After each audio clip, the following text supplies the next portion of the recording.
Everyone, and a very warm welcome to you from Mepkin Abbey here and to this episode of the Forum for Contemplative Ecology.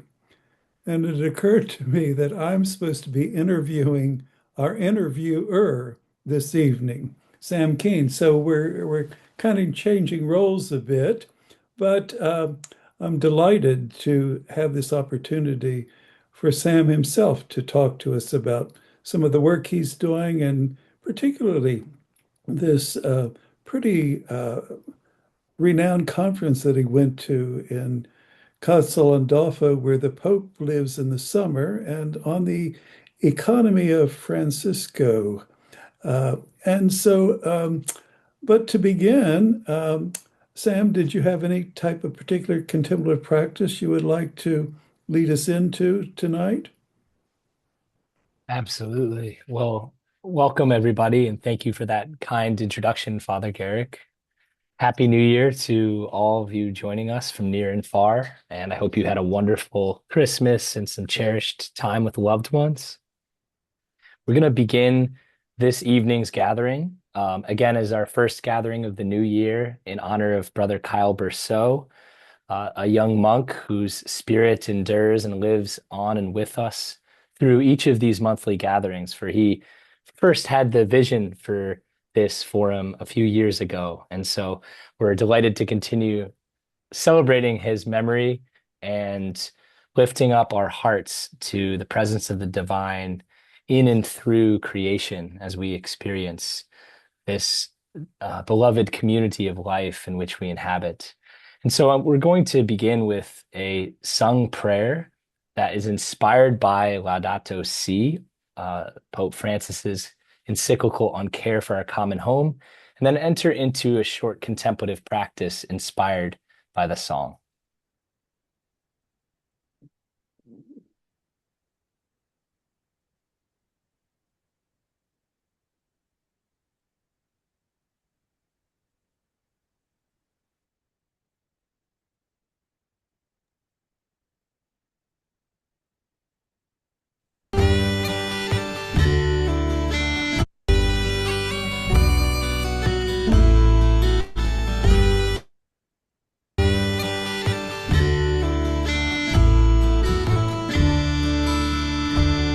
Every creature is sister and brother to us, made through the word of God spoken in love, made anew when the word a creature became, bearing creation's travail and pain. Every creature is singing the goodness of God, the love that moves the sun and the stars, giving us eyes to see beyond ourselves this great communion in which we dwell. When we fill up the heavens with heat that destroys and plunder earth's bounty and sicken the soul, those who suffer the most are the poor and the least, never first to be harmed by short-sighted greed.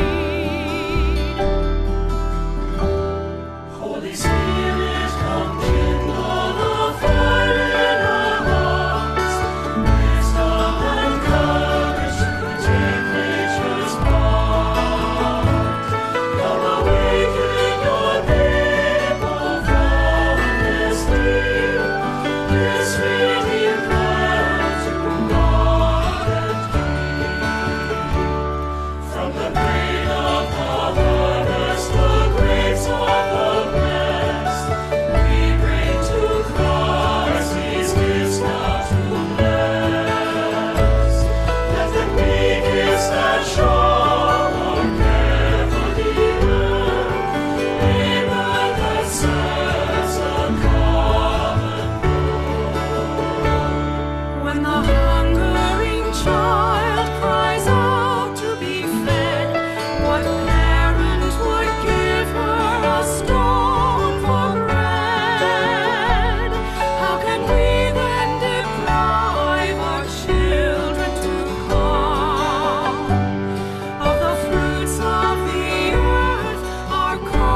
Now, as we come back together, I invite you to close your eyes or gently rest your gaze and to imagine yourself immersed in a place in the natural world where you have felt deeply alive. Perhaps this could be by the ocean, maybe in a forest, perhaps by a river. Just to imagine yourself nested in this place, a place where the boundaries of yourself seem to expand. Perhaps this portal between your interior life and the life of the divine seem to converge.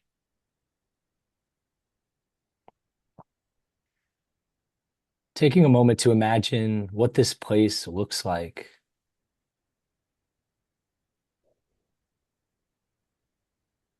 Any sights, any colors, any textures that you may see.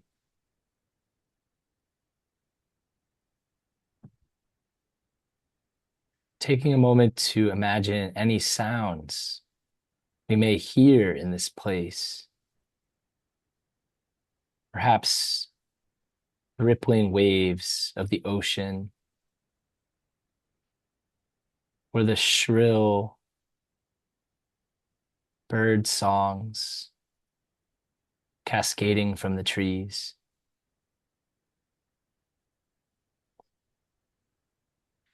Taking a moment to conjure any smells that come to us from this place.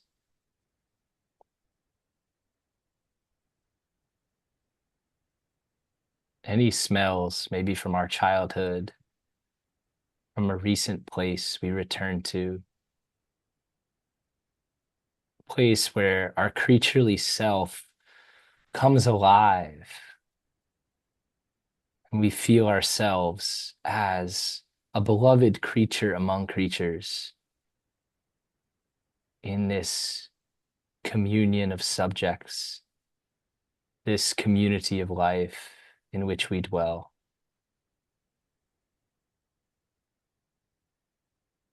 Just taking a moment to rest in this space and all the sensations it evokes for us.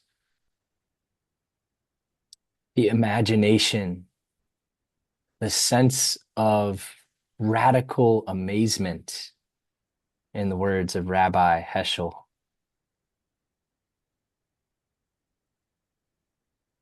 A place where our inner child comes alive with a sense of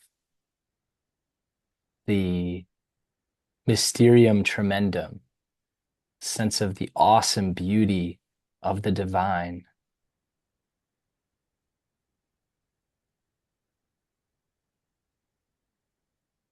And the sense of kinship we feel with all the creatures around us.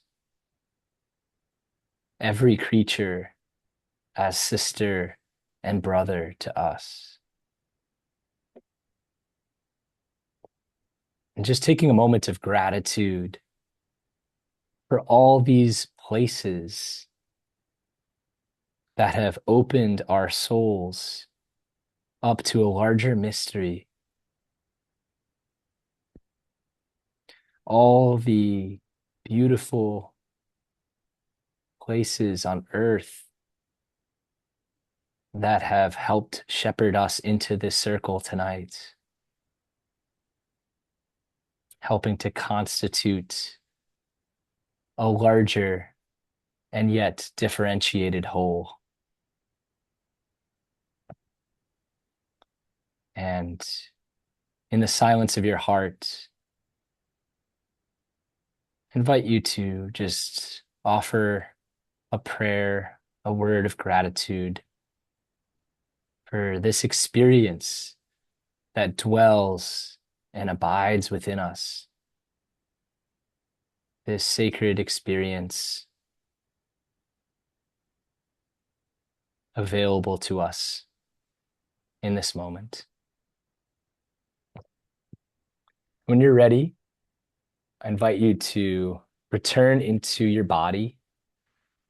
Feel your feet rooted like the trunk of a great oak tree, sinking down into deep roots, reaching into the soil. Feel yourself rising up like a great canopy. Feel free to sway your arms and your legs as you may. And when you're ready, you can gently open your gaze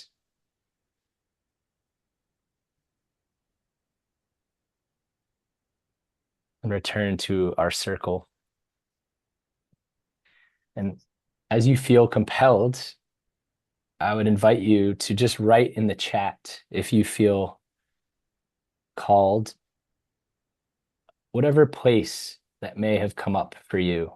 So we have a sense for some of the particular places, the bioregions, the holyscapes, to use that term from Jason Brown, that are entering into our circle tonight. So just take a moment. If you feel compelled, and you can keep it in your heart as well, to write in the chat some of the places that came to mind.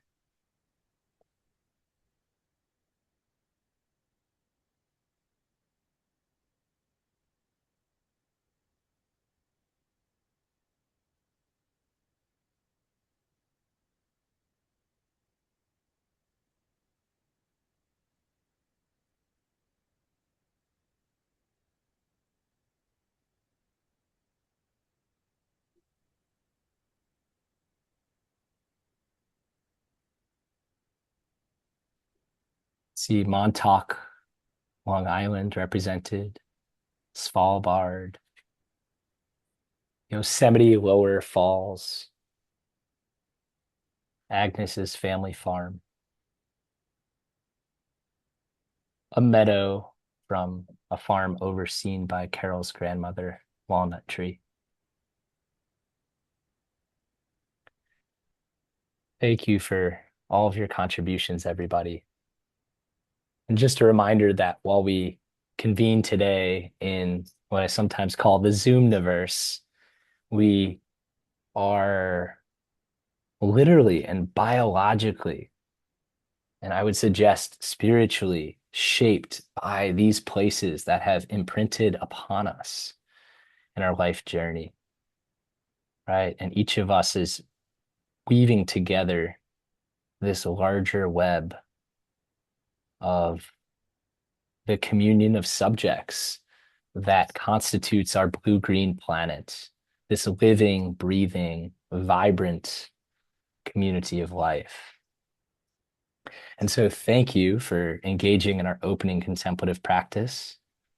And I'd love to have this chance to dialogue with Father Guerric, who I'm so indebted to in so many ways, because on a personal note, it was my spiritual director, Brother Don Bassan, who first encouraged me to reach out to Father Guerric, because he saw that Father Guerric had this deep imagination and this commitment to bringing these kinds of spaces for transformation to life. And so when I first went to Mebken Abbey some probably 3 years ago, I planned to stay for about 2 nights. And I ended up pushing back my return trip about 3 more days so I could stay, because the place just drew me in. And I'll never forget how enriching those conversations with Father Guerric were, where we just had the chance to really dialogue about the sacredness of the place, the wonderment of the Cooper River, the deep wisdom as well as the anguish that was embedded in that land. And the way that the oak trees draped with Spanish moss just carried so much witness and so much wisdom. And before I turn it to Father Guerric, I do want to also mention that in that visit, I had the chance to go on a walk with Brother Kyle, the young monk at Mebkin, who was just such a wonderful soul with such a deep sensibility for contemplative ecology. We went on this beautiful nature stroll and marveled at Carolina wrens and scarlet tanagers that were flitting among these oak trees. And he told me about his spiritual journey. And it was clear that he had engaged with such depth, both with his native Catholicism, but also with Taoism and Eastern traditions. And he was brought to this deep ecological spirituality that really inspired him to want to contribute to this forum and this program. And so I just want to lift up that early memory I had with Brother Kyle. And on a number of occasions, I have felt his spirit with us as we continue these dialogues together. So, Father Guerric, I'll turn it over to you. Well, again, thank you for that beautiful meditation that took me to a sacred place that I didn't want to come out of. But the forum has to continue. So I'd like to continue the forum, Sam. And one of the questions you ask, usually whatever interviewer Mm, you're interviewing, what led you into this? First of all, I wanted to say work, but now I want to say this ministry of caring for creation. So share with us a little mm, background that moved you in this direction, and what are some of your dreams of where it might go from here? mm. Thank you so much, Father Guerric, for that question. I guess I would start with two childhood memories that come to me that are deeply impressed upon me because I have a sense that vocation lives deep within us from a young age. And sometimes we um, we neglect the wisdom that our inner child carries and the direction that we are led upon from a very young age. And so I actually remember my first conscious memory on earth was when I was 3 years old and I was attending my younger brother's baptism. And my first memory of being a conscious human being in a 3-year-old body was the image of sunlight refracted through the color of stained glass in my home church. And that's all I remember. I really just remember the beauty of the sun moving through this stained glass stained glass uh, window. And maybe that was a Freudian slip. The wisdom, the Sophia, that holy presence from a young age. And so I really I think those two elements of um, the sun and the sense of the divine in this church coming together in that early moment. And then the second would be the image that often comes to me in these guided meditations is walking along the shoreline in the coast of Connecticut, which is the ancestral lands of the Mahashantucket Pequot peoples. And I used to visit my grandparents who had a cottage there along the Connecticut shoreline near Old Saybrook. And I would walk along the seashore and just stand in this state of wonderment about all the different sea creatures I would find washed up there. The jellyfish, the ancient horseshoe crabs. And if you've ever seen a horseshoe crab, you know that they're these ancient creatures with these ancient skeletons that we now know have such medicinal qualities for their blood, right? And they have been breeding for millions of years, right, in these waterways around Connecticut. And so while I may not have known that at the time, I was really drawn into this vibrant ecosystem of life along the Connecticut shoreline. And I would always loved collecting shells as well. And um, just marveling at the periwinkles and the whelks and the different little uh, the shells of these different creatures left behind, almost like garments that have clothed us, in our human journeys. And at the same time, I remember I used to walk along the beach and find plastic litter. I would find water bottles. I would find even syringes. I would find styrofoam cups. And I began asking how all of this garbage could exist side by side with such vibrant beauty and complexity in the natural world.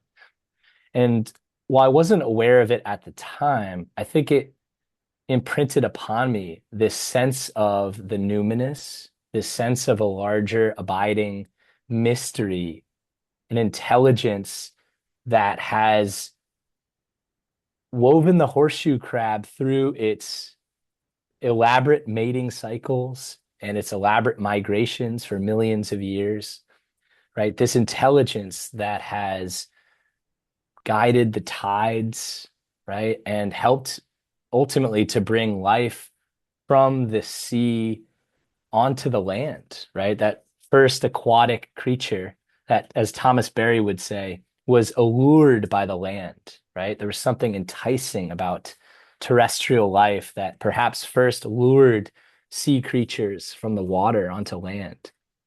And I was always captivated by that larger mystery that of the intelligence of the natural world. And also, in equal measure, concerned that in a very short human timescale, in a short geologic timescale, we were profoundly altering that beauty, right?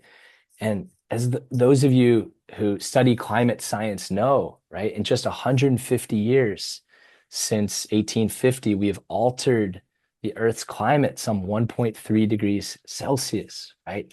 Through human activity, we have precipitated the Earth's sixth mass extinction event, right? Where entire species are going extinct, right? Here we have even the monarch butterfly in North America considered to be a threatened species more and more because of the decline of pollinator plants. And I'll never forget reading a line from Thomas Berry about what it is to lose a species, right? Where he writes that every being is a unique revelation of the divine. Right? Every being is a unique voice of that ultimate mystery whence all things come into being, as Thomas Berry would say.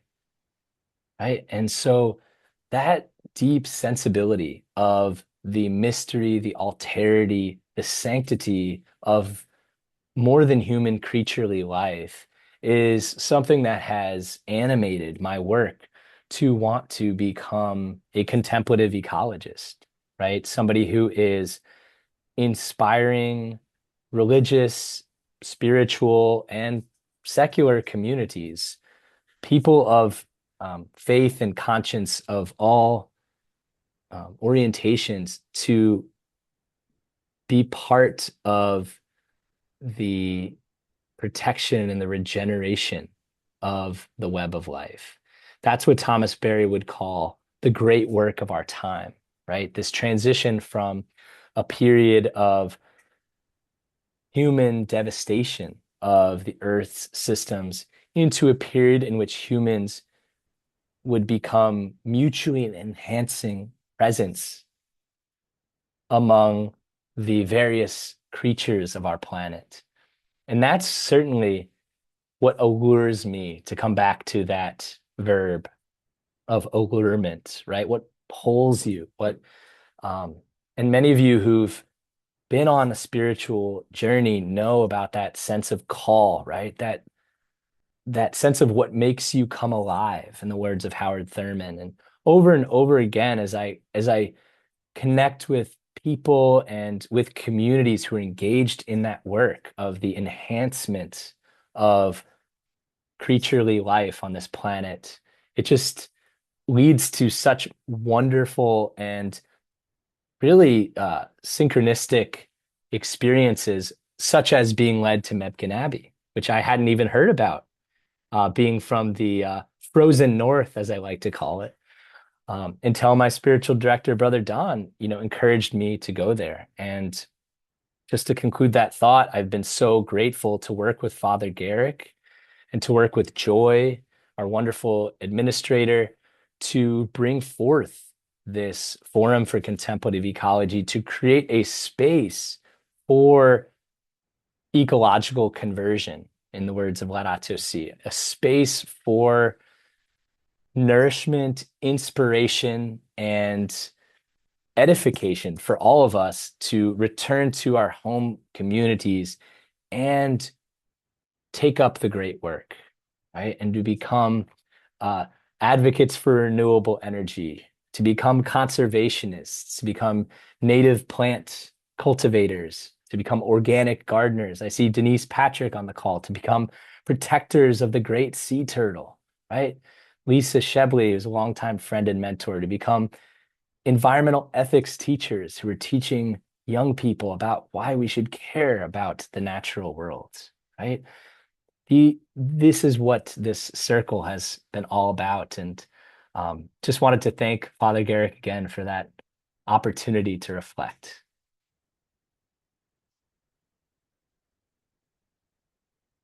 I'll turn it back over to you, Okay. Father Guerric. Well,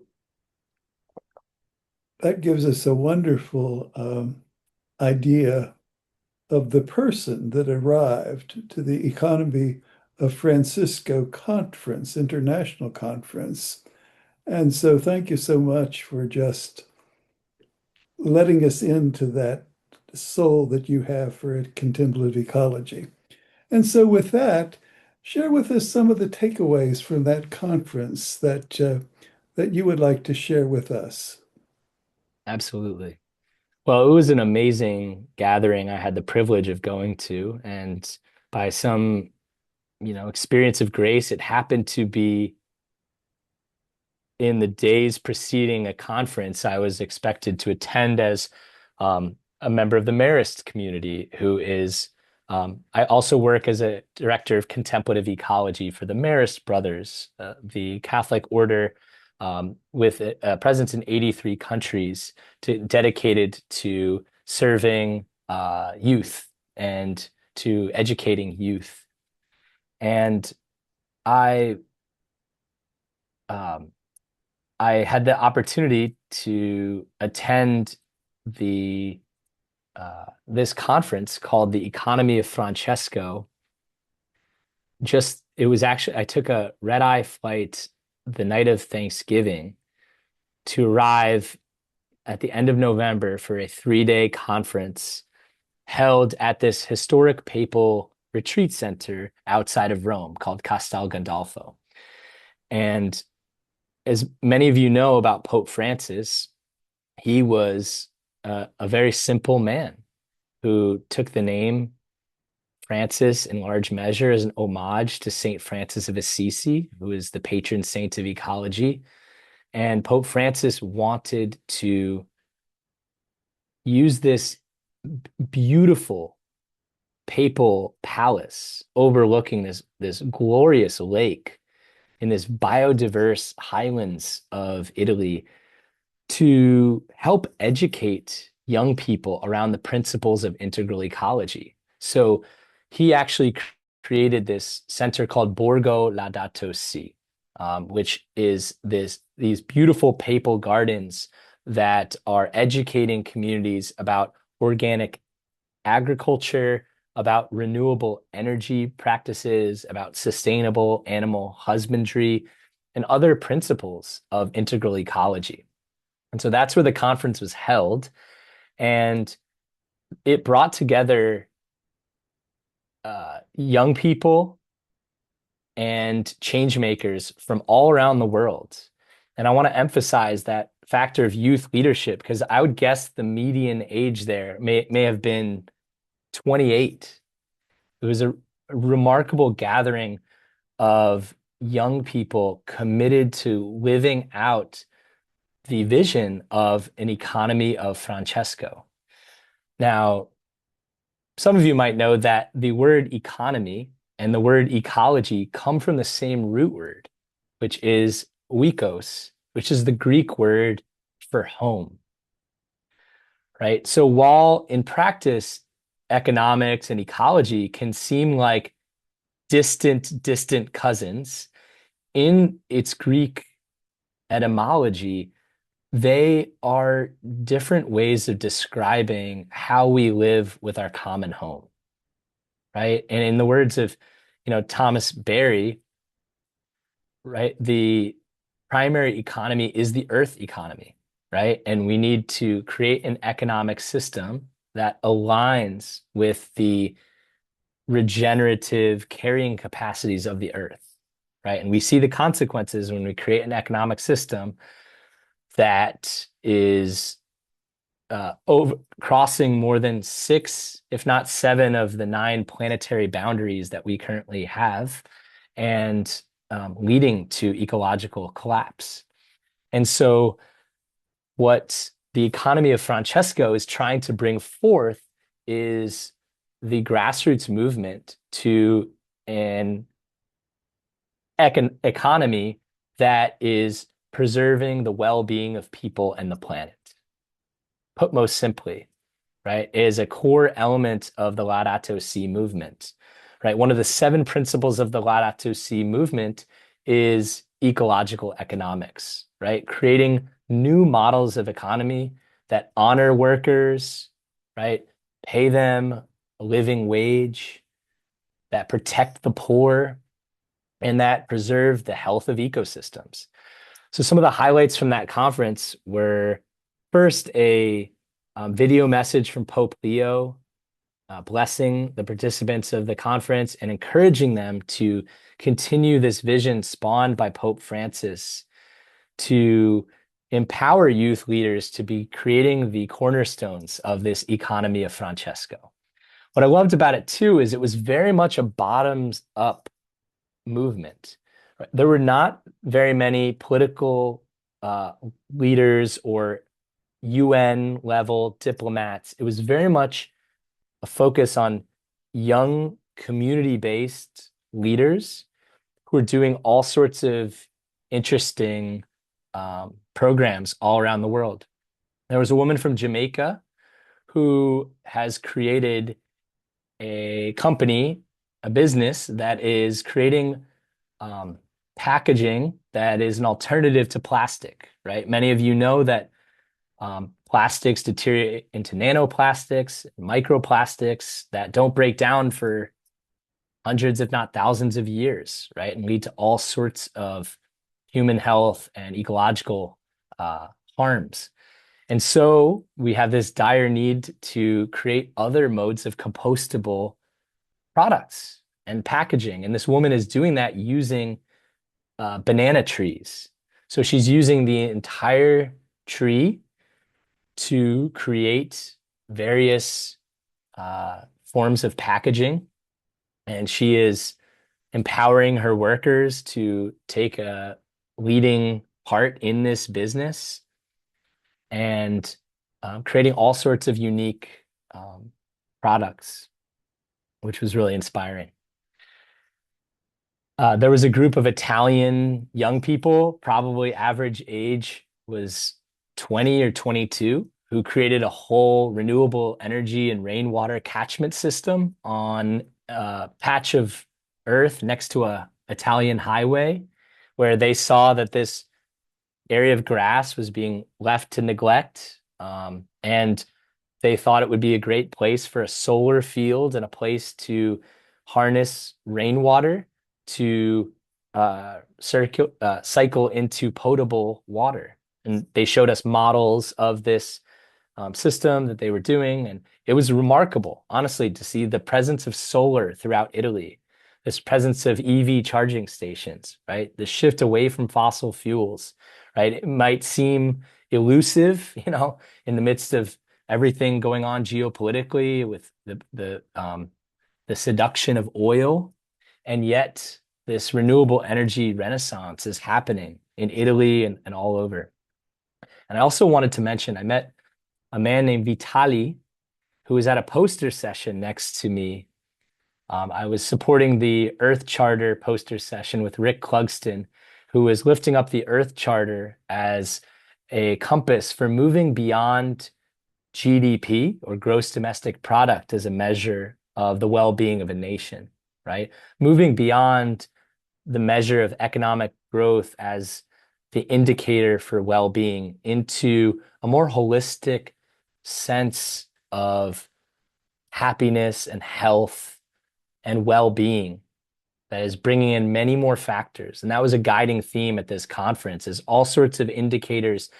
One was on spiritual health. There was a whole presentation on how might we measure or understand spiritual health, as well as the ecological health, right, of a region. And there's all sorts of creative economists and sociologists looking at that. Many lift up Bhutan as an example, because Bhutan as a country has created a model of gross national happiness as an alternative to GDP, where they're really emphasizing human health, sustainability, and the health of ecosystems, such as the habitat and the migration of the snow leopard, right? That's literally factored into their development model. So these other examples are out there. And then lastly, I just wanted to lift up one more story, which is meeting this man next to our poster session named Vitali. And we got chatting, and I asked him where he's from, and he said, "I'm from Ukraine." I said, "Wow, really? Where do you live?" He said, "I live in Kyiv, capital of Ukraine." And he is working for Caritas International, and he's going around the country and he's putting on workshops on entrepreneurship and resilience building for young people, where he's both teaching young people business skills, but also social, emotional skills to deal with the traumas of war, right? And he described to me firsthand living in wartime Kyiv, right? Seeing a local residential building get bombed. And nevertheless, he's raising two young kids, and he is putting on classes and workshops throughout the country, including a few regions that are on the boundary of the Russian occupation. And I just was astounded at the profound resilience of this man, in the midst of war, and his desire to come to this conference and to share his story from Ukraine. And I actually received a very beautiful Christmas message I will share with you from Vitali, where he said, "Warm Christmas greetings. May this Christmas season be a time when hope grows stronger, love deepens, and light shines brightly in our lives. We believe in the possibility of a just peace, renewal, and moving forward together. Wishing you a meaningful and hopeful Christmas." And just wanted to show you, this is a Merry Christmas message in Ukrainian that came to me from Kyiv. So those were some of the highlights I wanted to lift up, Guerric.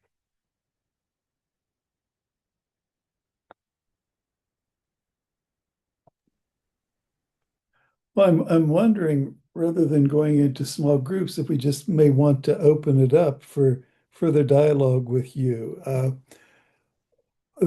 think the wonderful thing I'm hearing from you, Sam, is the kind of marriage between economy and ecology, and that theme beginning to surface more and more, and and just holding up the wonderful grass work that's being done to further the cause, uh, probably without a lot of resources, but yet making an impact on furthering, the care for creation. So, what are some of the other questions you have or takeaways from what you've heard from Sam so far? You'd use the raise hand chat at the bottom or just raise your hand and we'll unmute yourself.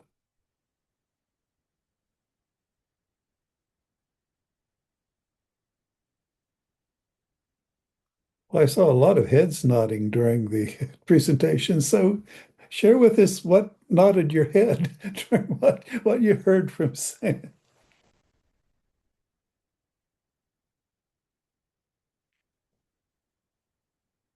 Okay, we got it raised. Daniel, unmute yourself. Okay. Yes, good evening, everyone.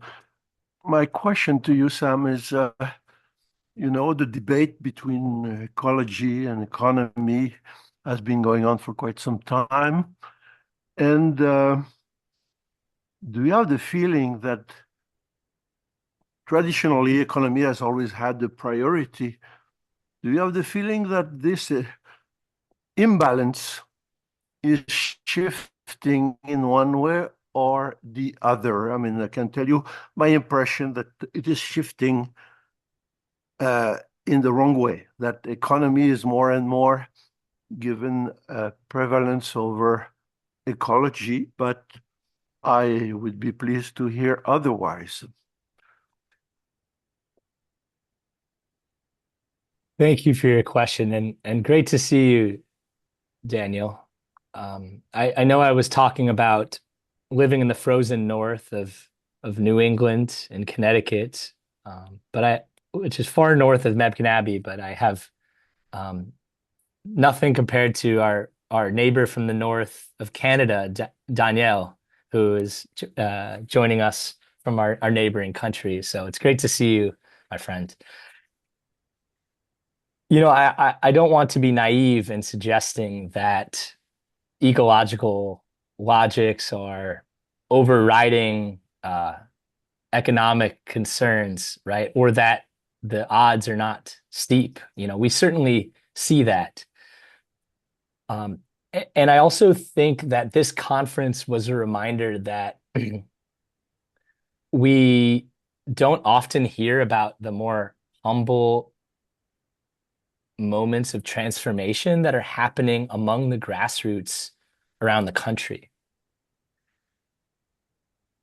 I heard so many inspiring stories of local projects, of business practices grounded in principles of well-being and fair trade and sustainable procurement, sustainable disposal of goods, right? And more, it was clear to me that young people are demanding a different path forward, right? That the dream of economic growth has its real shadow sides, right? I think of the words of the Earth Charter that once basic needs are met, authentic human development is about being more, not having more, right? Being more, not having more. And I think we are at this great crossroads, Daniel, where we see this collusion of governments and corporations that are very much motivated by this economic greed paradigm. And yet, in the grassroots, so many people are demanding systems that are prioritizing the well-being, a sense of our shared well-being, right? A shared, more holistic way of life. And in this conference, it was very clear that I met so many people from around the world inspired to want to be planting those seeds of change. And so those stories don't always get lifted up, but I will say the New York Times ran a piece over New Year's that was, I believe, 100 environmental stories from 2025 that often don't get reported on, right? Because they might not have the most glamorous headlines. And yet they're inspiring grassroots stories of ecological resilience and regeneration against great odds. So I'll find that article and put it in the chat for you, Daniel.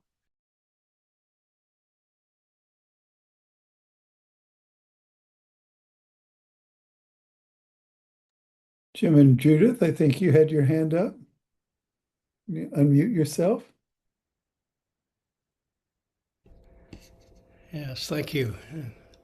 Thank you, Sam, for what you've offered. This has really touched me very deeply. And it's primarily the point that you just made, that it's very easy to go into a very dark place following the mainstream media and just seeing what's happening and what seems to be ascending now. But you're giving us a view of what's happening outside the limelight, and it sounds like it's very powerful, and it's certainly very encouraging. The image that occurred to me as I was responding inwardly to what you're presenting was the image of the Taiji 2, the Chinese yin-yang symbol, that within each side of that symbol is the seed of its opposite. And just as the darkness seems to be at its maximum, that's where it begins to shift into that light space. Of course, it happens the other way around too, but we It's the certainly Forum for Contemplative Ecology. Indeed, it is. Thank you. Please continue, Jim. Thank you. No, that was all I wanted to say. Just concluding with that symbol and the fact that I can really believe, based on what you've been saying, that there is a shift happening under the surface and closer to the surface. Thank you for your response, Jim. And I certainly think that yin-yang perspective is helpful here, where we can hold multiple truths together, right? We don't need to be naively optimistic, and yet we don't need to give into despair, right?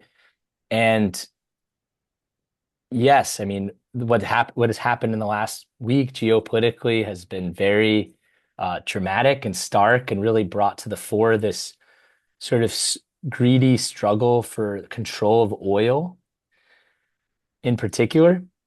But what I will say, and Bill McKibben writes about this so eloquently, is one of the beauties of solar and wind is that these energies of the cosmos, right, these regenerative gifts of the sun,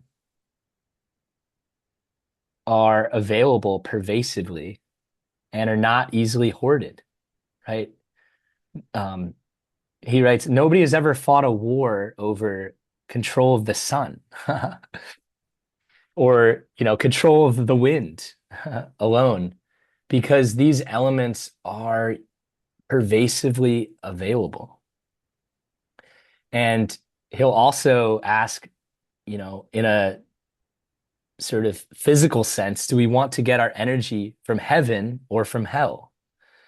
Right? For the past 200 years, we learned to burn these ancient hydrocarbons buried deep within the earth to power our engines, to heat our homes, right? To create this industrial way of life. And with that has come there have been some real benefits to that. Whether you think of the advent of modern medicine, forms of transportation, right? The ability to create computers in which we can connect like this. And yet we see the tremendous suffering and shadow side of a petroleum-based economy. And so what the renewable energy renaissance gives us, I would suggest, is a deeply democratic possibility for a much more decentralized and peaceable way of life. I just was reading an essay from McKibben earlier today where he was suggesting that the solar panel is the new peace sign. And I will say that wind and solar have never been more affordable. That's been one of their challenges historically. In the first half of 2025, renewable energy overtook coal as the leading source of electricity worldwide for the first time, right? That was a watershed moment. Even with the erosion of the Inflation Reduction Act in the United States that incentivized solar and wind and electric vehicles, right? Even with the erosion of those federal incentives, solar and wind continue to explode throughout the US, across Indonesia, Pakistan, which is an area deeply vulnerable to drought and climate risks, is adopting solar at a breakneck speed. And so while I don't want to suggest that technical solutions alone are sufficient, because they're definitely not, I think that they are a sign of a much more local and decentralized possibility for the future, right? In which we can try to share the benefits of the sun and the wind ubiquitously, right? And find ways of recycling the materials used in these systems, right? If we can find ways of returning the minerals used in renewable energy systems, which are a real demand and have real issues associated with them, right? We can begin to create the foundations for an ecological civilization. And my teachers, Mary Evelyn and John, I also wanted to lift up Mary Evelyn Tucker and John Grimm. They have been very engaged in China for the past several years because China has ecological civilization enshrined in their constitution. And every major university in China has programs on ecological civilization. And it is, I think, a profound opportunity for this kind of bridge building between the East and the West around creating an ecological way of life, right? That can move beyond some of the conflicts that U.S. and Canada might have with China, for instance. And I think Mary Evelyn and John's work has been a profound way of creating that sense of partnership, of being part of this blue-green planet.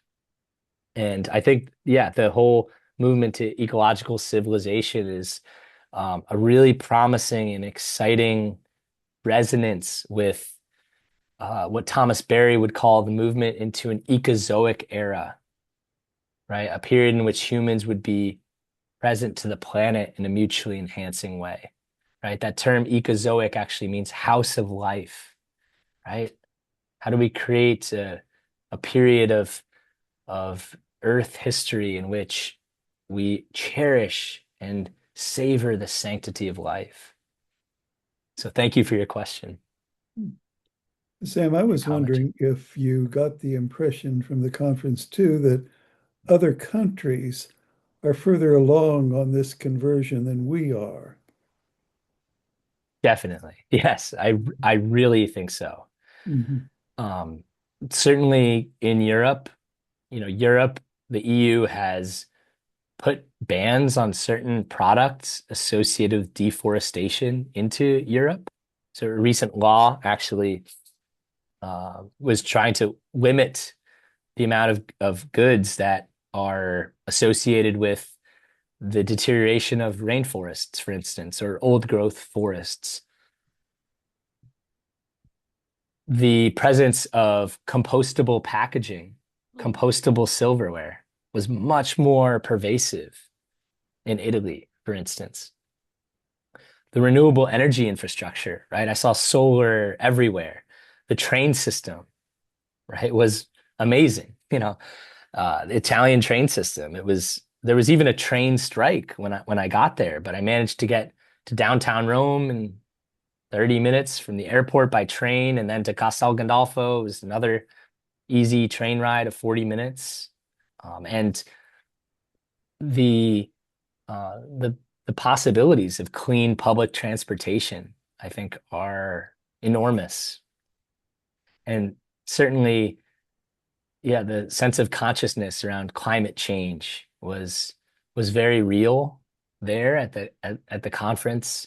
I think a lot of young people have lived in a time where we notice the changes in the weather around us. We have been witness to the intensifying storms and droughts and rainfall and the immense suffering that has yielded. If any of you have seen The Letter, it's a film from that the Vatican produced a few years ago about the effects of climate change around the world, and it lifts up the stories of 10 environmental leaders from diverse backgrounds around the world. And it's just this very uh, poignant experience of how climate change is already impacting coastal communities and ecosystems all over the world.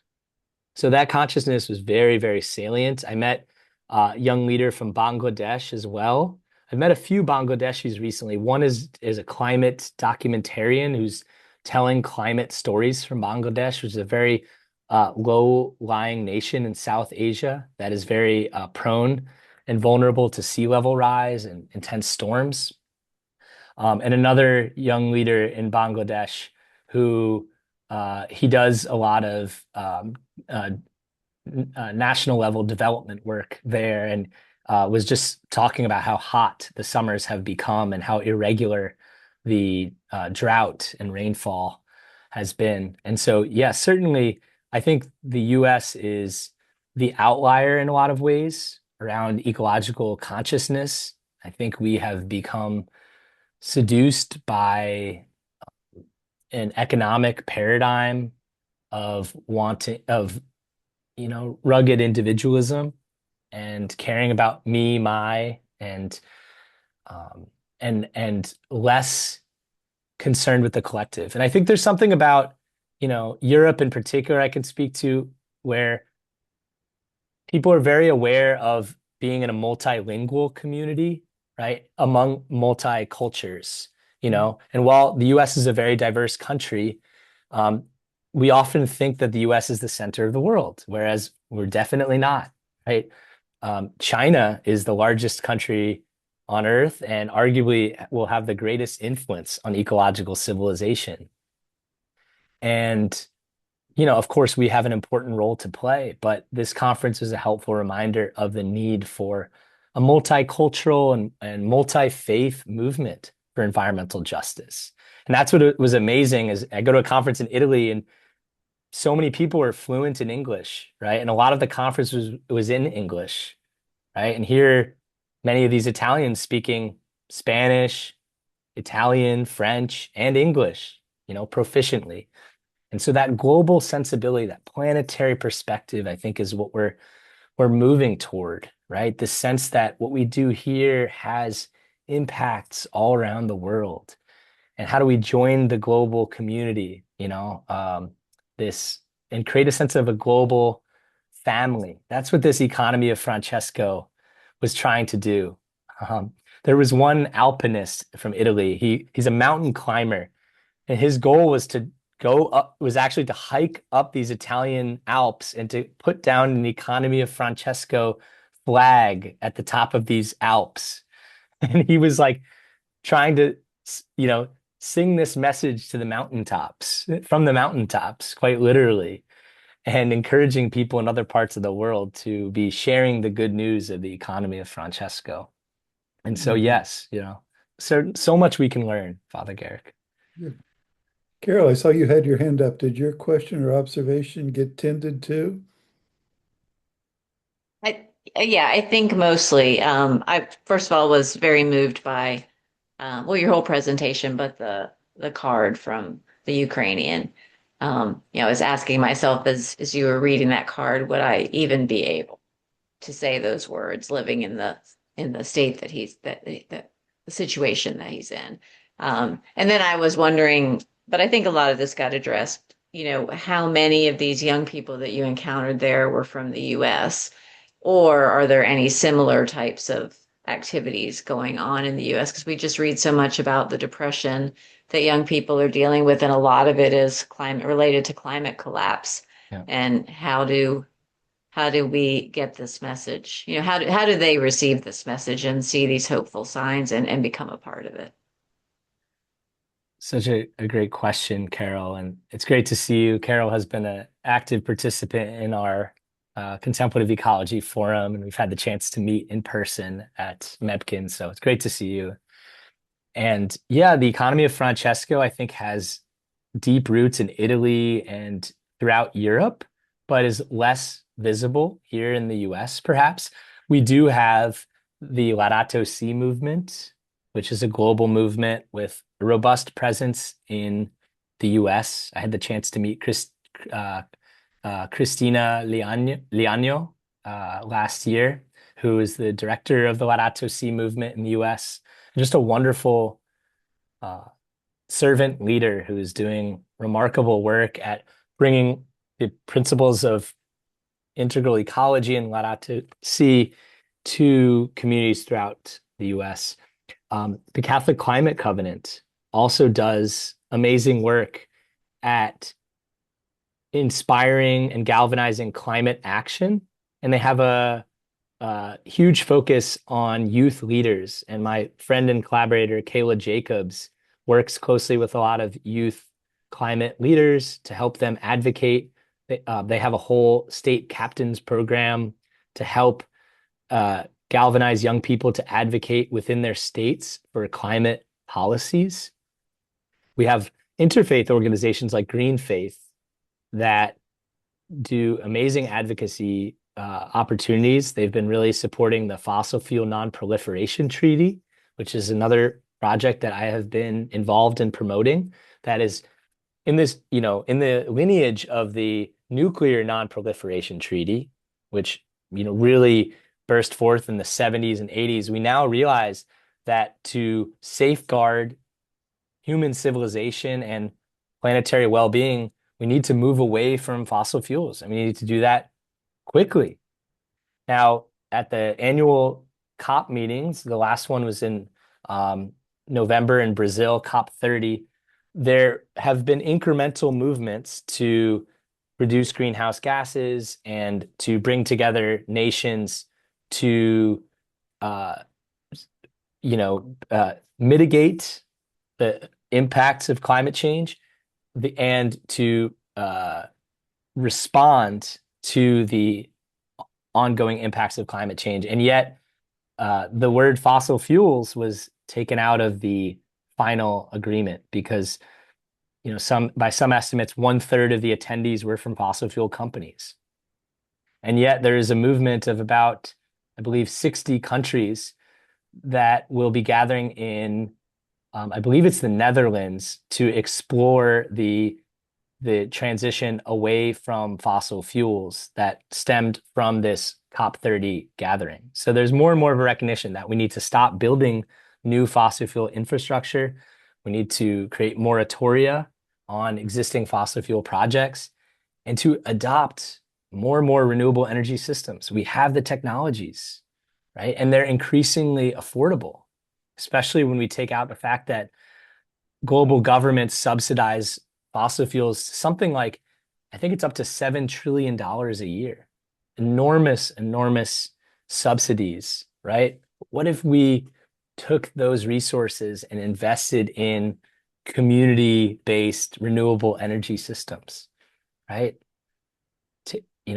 We wouldn't have to be fighting wars or invading countries over oil reserves, right? We could strap a piece of metal to our roofs and harness the regenerative powers of the sun, right? There's so much possibilities there. And I see that in my work with the Marist community of youth leaders from 10 schools I work with who are active in ecological education and action. And all sorts of different youth-led environmental movements, especially responding to what you said, Carol, about climate grief. I think one of the greatest antidotes to the climate grief so many young people feel is inspired action, right? And whether it's through the Catholic Climate Covenant, whether it's through Green Faith, there are organizations doing great work out there. So I just want to lift up all those exciting projects.